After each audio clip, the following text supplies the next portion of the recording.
Andrew Poje from the College of Staten Island. I'm in the math department. I'm also in the CUNY graduate faculty in physics and biology. My area of specialization is applied mathematics with a concentration on fluid mechanics.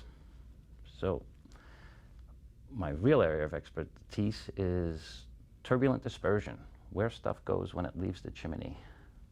Where does oil go when you spill it in the Gulf of Mexico?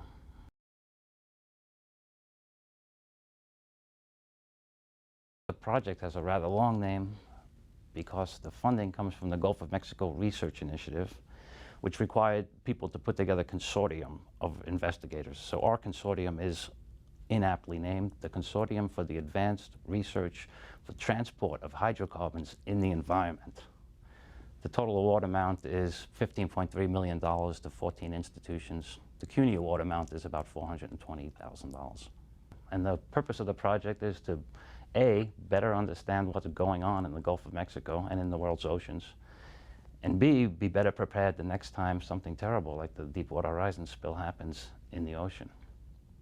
So the goal is to understand how oil is transported in the ocean, how oil is transported into the atmosphere from the ocean, how oil is transported onto the beaches of Louisiana or wherever it may be, and to develop models that would do a much better job of predicting what will happen in the future should such an event occur again. A similar event occurred last year when the tsunami hit Japan, and the tsunami knocked down a nuclear reactor in Japan, and of course we had nuclear material in the ocean, and there were fears about that nuclear material appearing on the West Coast.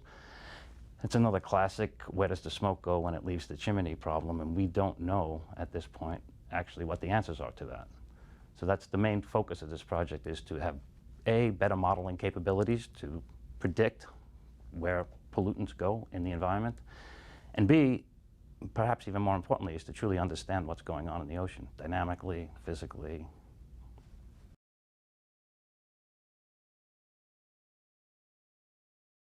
I always liked watching clouds. I always liked putting sticks in water. I always liked watching my sister's cigarettes and the smoke that came from them. I could always stare at a smokestack. I just always thought fluid mechanics was really fascinating.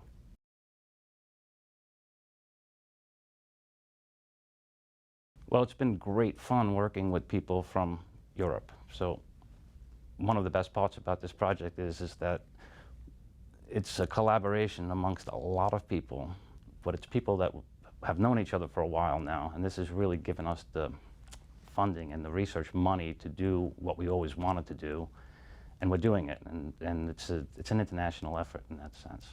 I think I like the people most about what I do. Everyone has this impression that mathematicians and physicists are sort of solitary beings, but it's simply not true.